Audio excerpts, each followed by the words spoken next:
अस्सलाम वालेकुम नाज़रीन, मैं हूँ आपकी होस्ट सबीन ज़फ़र। नाज़रीन, जैसे कि आप जानते हैं कि हम हर बार नए मौजू पर नया प्रोग्राम आपके लिए लेकर आते हैं।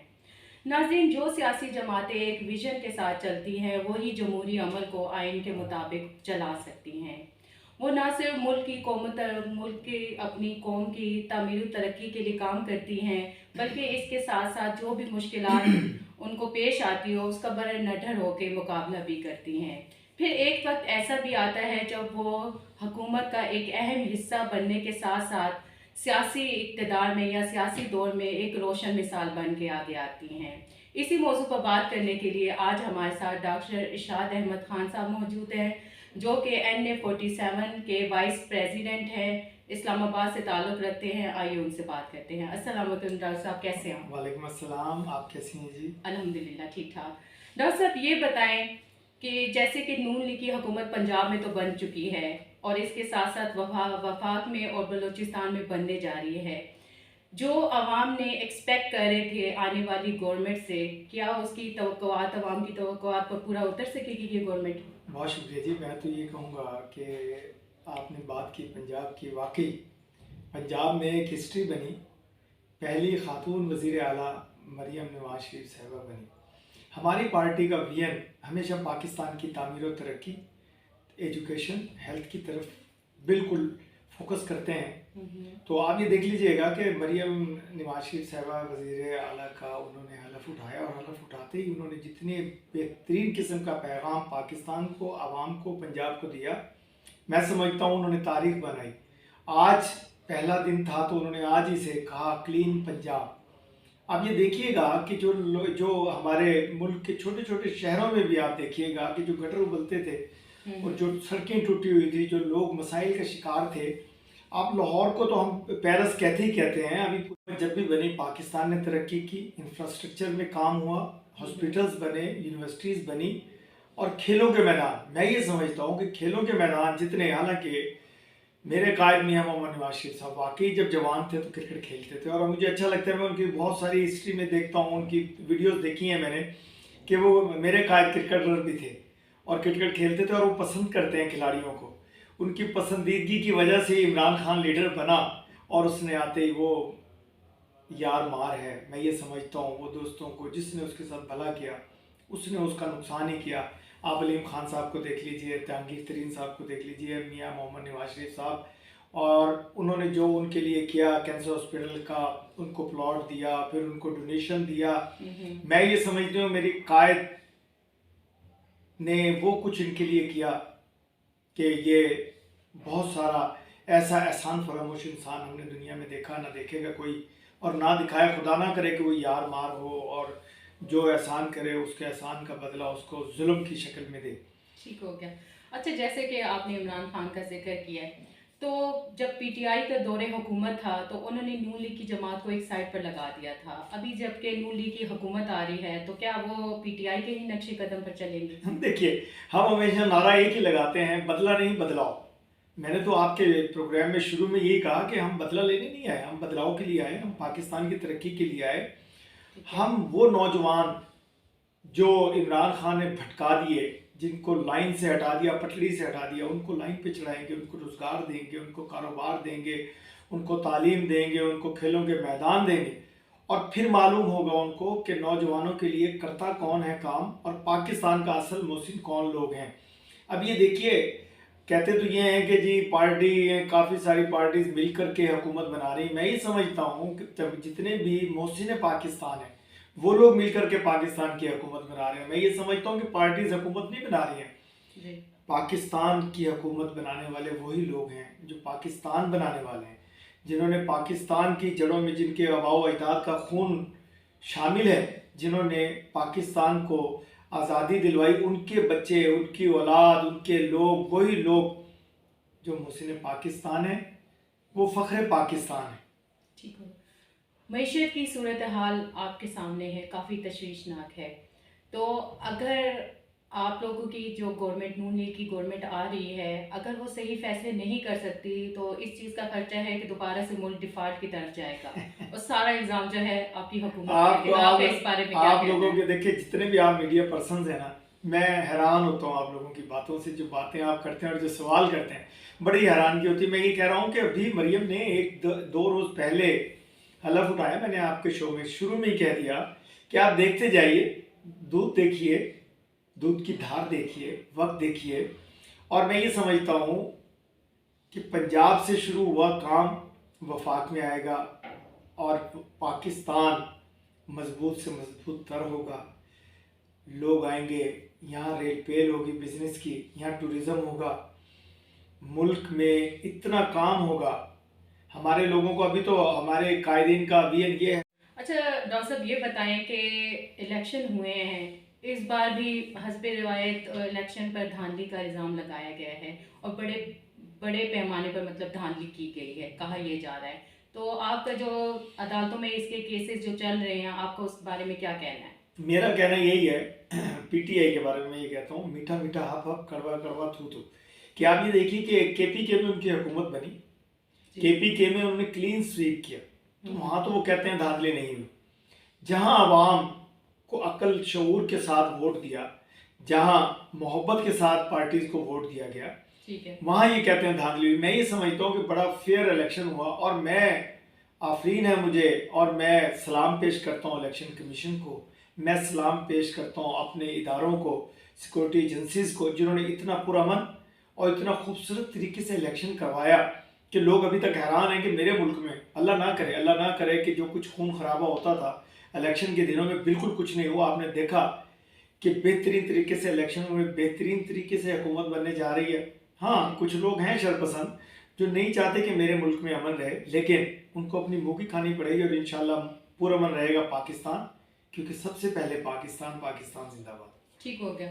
बाकी सियासी जमातों की निस्बत पीटीआई को इस बार काफ़ी मतलब सीट्स मिली हैं, लेकिन फिर भी उनको हुकूमत में शामिल नहीं किया जा रहा। आपका इस बारे में क्या कहना है? मैं ये कहता हूँ, मैं इनके बारे में कहता हूँ, अकड़ के मर जाना, दलिया नहीं खाना। देखें, सबसे पहले इनकी तरफ हाथ बढ़ाया गया कि आइए मिलकर हुकूमत में शामिल हो जाइए, कौमी धारे में शामिल हो जाइए, आइए मिलकर के हुकूमत बनाएं, एक पाकिस्तान के लिए मजबूती के लिए हुकूमत बनाएं, आए मिलकर काम करें। लेकिन चूंकि एक मगरूर गर्दन का सरिया, और वो समझते ये है कि खुदा न खास्ता वही सब कुछ है, बाकी सब कुछ भी नहीं है।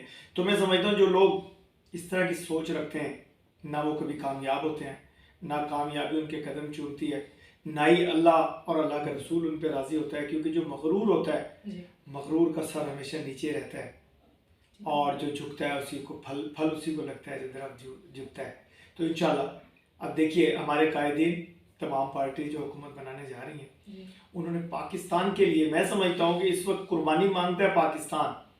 अभी सब ये कह रहे हैं कि पता नहीं हुकूमत कैसी होगी, और जो हुकूमत बनाएंगे उनके साथ क्या होगा। मैं समझता हूँ उनके साथ वो इतना अच्छा होगा कि जब आवाम आपको दुआएं देगी और मुल्क तरक्की करेगा, तो मैं समझता हूँ इससे अच्छा वक्त और कोई नहीं होगा जो इस वक्त आ रहा है।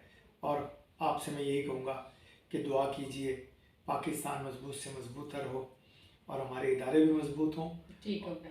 अच्छा, किसी भी मुल्क को चलाने के लिए वहाँ पर इंसाफ मिलना चाहिए, लोगों के हकूक़ पूरे होने चाहिए, लेकिन जहाँ तक पाकिस्तान की बात की जाए तो यहाँ पर लाकानूनियत भी देखी जा रही है, इदारों में बहुत ज़्यादा बदनज़मी भी है।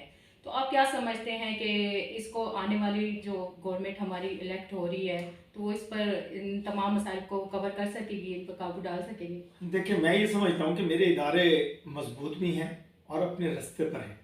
इदारे कभी दखल अंदाजी नहीं करते दूसरों के मामलात में। हाँ, 3 साल 4 साल में जो पीछे हुआ, वाकई मेरे मुल्क की जड़ें हिला दी गई, वाकई मेरे मुल्क को उस तरफ ले जाने की कोशिश की गई जहाँ से मुल्क तबाही की तरफ चला जाए।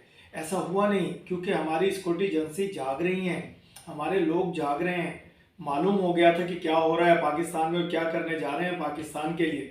तो इसलिए तमाम लोगों ने ये चाहा, सियासी शऊर रखने वाले लोगों ने ये चाहा कि खुदा न खास्ता अगर ये 6 माह और रहे पीटीआई वाले, तो पता नहीं ये मुल्क के साथ वाकई जो आप बात कर रही हैं वो कर देते वो, लेकिन ऐसा होगा नहीं। मैं तो हमेशा आपके प्रोग्राम में ही कहता हूँ, जब कलमे के नाम पे बनता है मुल्क, ला इलाहा इल्लल्लाह मोहम्मद रसूलुल्लाह के नाम पे, तो इसको मिटाने वाला कौन हो सकता है। तो इंशाल्लाह पाकिस्तान को कुछ नहीं होगा, मजबूत से मजबूत तर होगा। डॉक्टर साहब, ये बताएं कि अदलिया का एक फ़ैसला आया है कादियानियों की जो उनके मज़हब की तरवीज के लिए अदालत ने उनको मतलब इस चीज़ की आज़ादी दी है कि वो अपने मज़हब की तरोीज कर सकते हैं। तो इसमें मजहबी जमातें तमाम आवाम जो है इस पर मुश्तिल है और काफ़ी एहतजाज भी किया जा रहा है। आप अदलिया के इस फैसले को किस नज़र से देखते हैं? देखें, अदलिया के फैसले को तोड़ मरोड़ के पेश किया जा रहा है। ऐसा कुछ नहीं हुआ, ना अदालतों ने ऐसा कोई फैसला किया, ना कुछ इसको इम्प्लीमेंट होने जा रहा है। अभी देखिए हुकूमत बनने जा रही है, अब नहीं, ठीक है। इसके बाद फैसले होंगे। जब फैसले होंगे तो मेरा ख्याल है कि दीनी मामलात को और मजहबी मामलात को डिस्कस उस वक्त किया जाए जब आपको अक्ल के हिसाब से आपको मालूमात सही हों। मैं ये समझता हूँ कि अदालत ने ऐसा कुछ फैसला नहीं किया जिस पे कि अभी हमें हंगामे करने चाहिए या कुछ करना चाहिए। इंशाल्लाह जो भी होगा बेहतर होगा तमाम मुल्क के लिए, तमाम लोगों के लिए, तमाम मज़ाहिब के लिए। अल्लाह खैर करने वाला है इंशाल्लाह। ठीक हो गया। इस्टेब्लिशमेंट का ये सुनने में आया कि इस्टेब्लिशमेंट का ये चाहते हैं कि हुकूमतें और असम्बलियाँ उनके मुताबिक काम करें, इसमें किस हद तक सच्चाई है? देखें, मेरे इस्टेब्लिशमेंट, मेरे इदारों के बारे में लोगों की गलत राय है। इस्टेब्लिशमेंट अगर देखें, मैं ये कह रहा हूँ कि लोग कह रहे हैं हमारे पाकिस्तान मुखालिफ एजेंडा ये है। मैं अक्सर हिंदुस्तान पे बैठता हूँ, चैनल्स पे, मैं वहाँ भी यही बात करता हूँ कि हमारे मुखालफिन ये चाहते हैं कि हमारे इदारों को, हमारे इस्टेब्लिशमेंट को बदनाम किया जाए। तो कैसे किया जाए? आप ये देखिए कि अगर दखल अंदाजी होती, आप क्या समझते हैं KPK से PTI जीतती? पंजाब से इतनी सीटें लेते वो लोग, सिंध से कोई और बनता? अगर जैसे कि ये कहा जा रहा है कि मुस्लिम लीग नून पे सर पे हाथ था, अगर ऐसा होता तो क्या ऐसी ही हुकूमत बनती? देखें, अवाम ने जिनको वोट दिया, अवाम ने जिनको सपोर्ट किया, लोगों ने जिनको पसंद किया, उनको वोट दिया, और अल्हम्दुलिल्लाह वही लोग मिलकर के हुकूमत बना रहे हैं। तो मैं नहीं समझता ये गलत प्रोपेगेंडे को, इसको अब दम तोड़ देना चाहिए, इस प्रोपेगेंडे को ख़त्म कर देना चाहिए पाकिस्तान की बेहतरी के लिए, पाकिस्तान के इदारों की मजबूती के लिए। और बस इससे ज़्यादा मैं कुछ नहीं कहूँगा। मैं ये कहूँगा कि अल्लाह खैर करे मेरे इदारों की। मैं ये देखता हूँ कि मेरे फौजी जवान, अभी देखिए 23 मार्च आने वाला है, आप ये देखिए कि आर्मी के जवान, मैं देखता हूँ सारा दिन धूप में खड़े होते हैं, 12-12 घंटे खड़े होते हैं। वो कौन है? वही लोग खिदमत कर रहे हैं, वो हमारी सिक्योरिटी की हिफाजत करते हैं तो हम सोते हैं आराम से।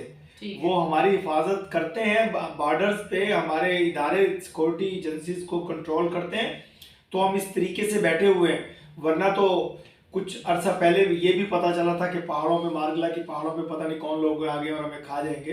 तो यही एजेंसीज हैं, यही मेरे पाक आर्मी के नौजवान हैं, यही मेरे रेंजर्स के नौजवान हैं, यही मेरे पुलिस के लोग हैं जो मुल्क की मजबूती के लिए काम करते हैं, हमारी हिफाजत के लिए काम करते हैं, हमारी इमलाक की हिफाजत करते हैं, हमारी जान की हिफाजत करते हैं। मैं तमाम इदारों को सलूट पेश करता हूँ कि खुदा करे कि ये मजबूत रहें। ये मजबूत होंगे तो हमारा पाकिस्तान भी मजबूत रहेगा। हमारे दुश्मन भी हमसे डर खाते हैं, मुझसे डर नहीं खाते, आपसे डर नहीं खाते, वो मेरे आर्मी के जवानों से डर खाते हैं। उन्हें मालूम है कि मेरी पाक आर्मी दुनिया की मजबूत तरीन आर्मी है, मेरी ISI पूरी दुनिया की अजीम तरीन ISI है, क्योंकि यही लोग हैं कि जो लोग मेरे दुश्मनों की नींदें हराम करते हैं और मेरे मुल्क की हिफाजत करते हैं। बिल्कुल सही कहा आपने। अच्छा डॉक्टर साहब, ये बताएं कि हुकूमत को चलाने के लिए सियासी जमातों की आपस में मशावरत बहुत ज़रूरी होती है, क्योंकि मशावरत के बगैर कोई भी मुल्क या हुकूमत नहीं चल सकती। लेकिन यहाँ पर हम देखते हैं कि सियासी जमातों की ना आपस में इन मशावरत का या कोलैबोरेशन का फुकदान नज़र आता है। इसके बारे में आप क्या कहते हैं? ये अभी गलत हो गया प्रोपेगेंडा। देखें, तमाम सियासी जमातें मिलकर के बैठी तो हुकूमत बन रही है। क्योंकि मैंने आपको प्रोग्राम में यही कहा कि जिनको लोगों ने, जिनको अवाम ने वोट दिया, सपोर्ट किया, प्यार किया, वो लोग मिलकर के हुकूमत बना रहे हैं। इसका मतलब ये है कि तमाम जमातें मिलकर के हुकूमत बना रहे हैं, तो इसका तो फिर पूछने की बात नहीं है, सवाल ही नहीं बनता कि मुशावरत नहीं करते। मुशावरत की है तो हुकूमत बनने जा रही है। अभी तमाम जमातें एक पेज पे हैं, एक पाकिस्तान का पेज है, जो पाकिस्तान का पेज है उस पेज पे तमाम जमातें मौजूद हैं सिवाय PTI के, क्योंकि उनका एजेंडा कुछ और, वो हिंदुस्तान के एजेंडे पे मौजूद हैं। मैं तो कहता शायद हमारे कायदीन उनके लिए नरम गोशा रखते हों कि क्योंकि वो हमेशा बदला नहीं बदलाव की बात करते हैं। शायद कोई ऐसा बदलाव आए कि तमाम आवाम हैरान और परेशान हो जाएं कि ये क्या हो गया। लेकिन मेरे कायदीन हमेशा ऐसे ही करते हैं क्योंकि वो प्यार करते हैं हमसे, हमारे मुल्क से, हमारे इदारों से, और मजबूती चाहते हैं पाकिस्तान की। अच्छा, लास्ट में आप अपनी जमात की तरफ से अपनी आवाम को क्या मैसेज देना चाहते हैं? मैं ये कहता हूँ कि बस अब खुशी के वक्त आने वाले हैं पाकिस्तान के लिए, पाकिस्तान की आवाम के लिए, पाकिस्तान के स्टूडेंट्स के लिए, नौजवानों के लिए। वो बच्चे जो पढ़ नहीं सकते थे फ्री एजुकेशन हासिल करेंगे, उनको फ्री तालीम दी जाएगी, उनको बहुत सपोर्ट किया जाएगा।